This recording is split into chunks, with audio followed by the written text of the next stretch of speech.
Hello, welcome to the premiere video of the World Weary Comics channel, because it all has to start somewhere. So here it's going to start in this room. I don't know how many videos we're going to do in this room, but we're going to start right here, because this is where I've been working, and this is where the epiphany came to me to go ahead and start a YouTube channel. Yeah, so right now, for a little bit of context, it's June 9th, 2020. So the COVID-19 pandemic, we've been a couple of months into that, 3 months into it really. There was rioting out and protesting and rioting out on the major cities, in response to the George Floyd killing. And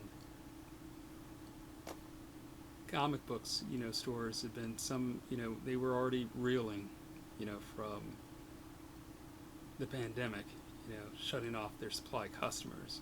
And some of them have been burned down and looted. So, and we get the news a couple of days ago that DC Comics is severing their ties with the sole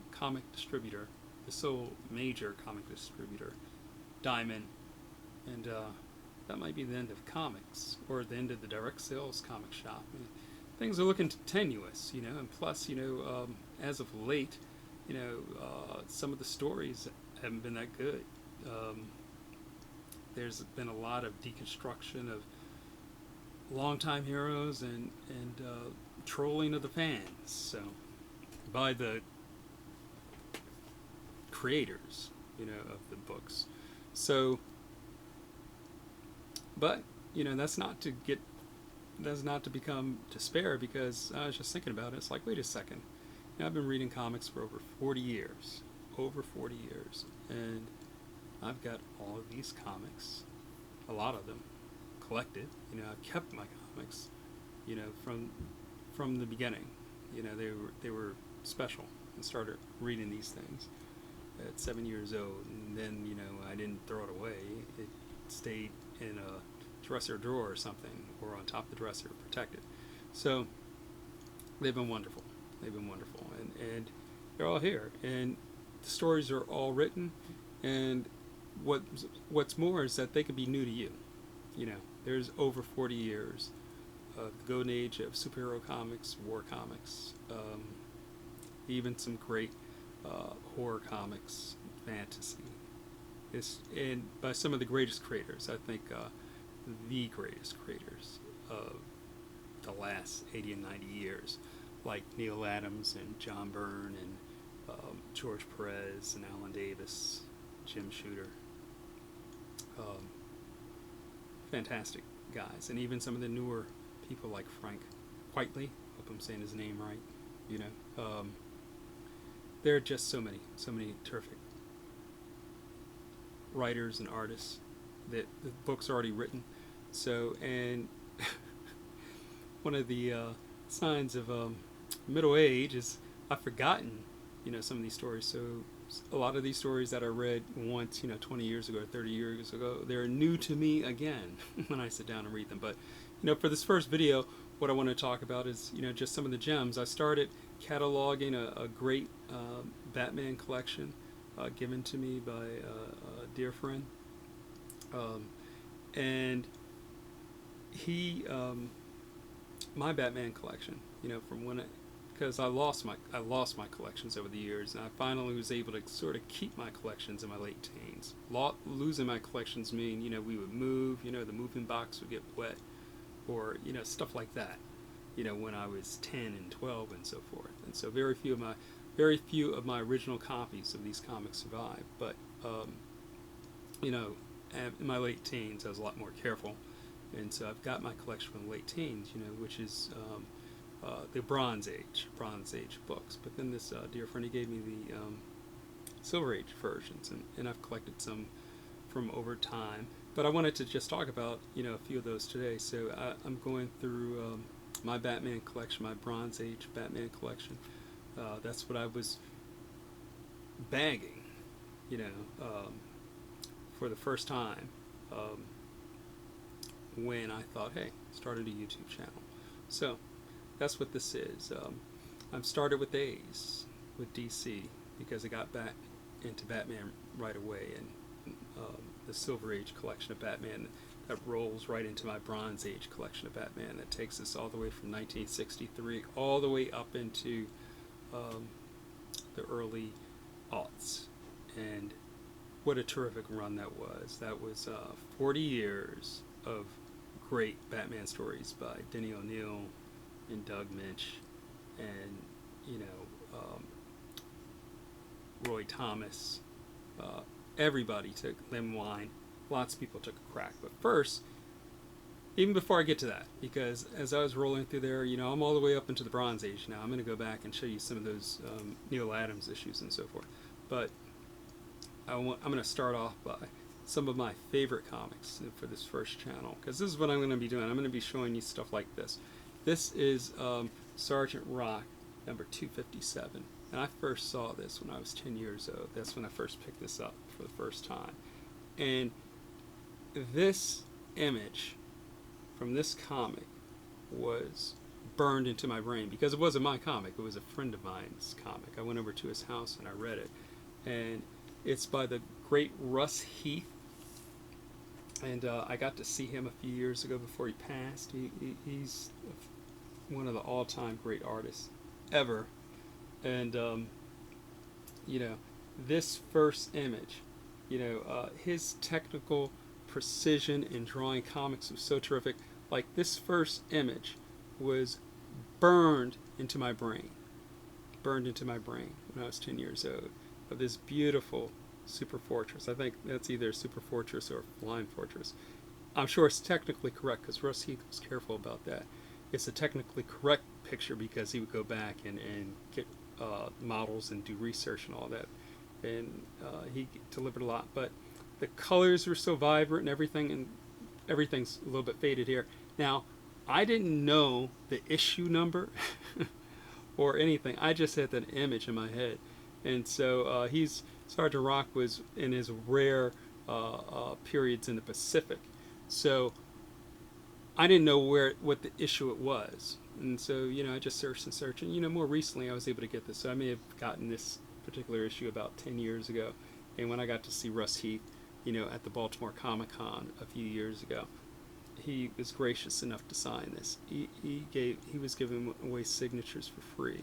And he was, you know, just without peer.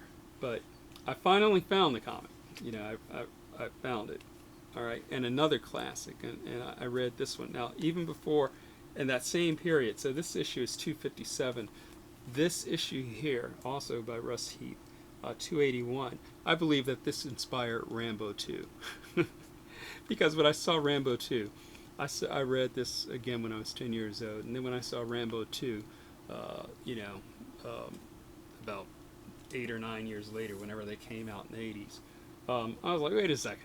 This is just Sergeant Rock number 281. Now this is another one. I was off. I was thinking it was 181. I had 181 emblazoned into my head forever. But yeah, no, Sergeant Rock's been around for a long time. We were up into the 200s by the time the 70s rolled around.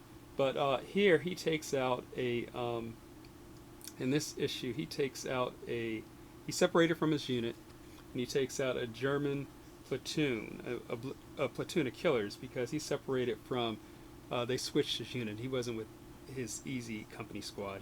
They gave him a unit just so that they could do this to these poor guys. And they were captured after he got separated from them and executed by these guys. So then Sergeant Rock goes after him one at a time. You know, he's hiding in snowbanks, and he's, you know, he's using the terrain. You know, he's doing all kinds of things, hiding him. So when Sylvester Stallone does that later on, you know, where you see him crawling out of the mud banks and whatnot in Rambo 2, I'm like, hey, wait a second, did he read Sergeant Rock number 281? So, yeah. And another Russ Heath classic, Steve Savage, the Balloon Buster. Oh, Russ Heath was so terrific. He was so fantastic. When I saw him, and his signature is down here, right there, Russ Heath.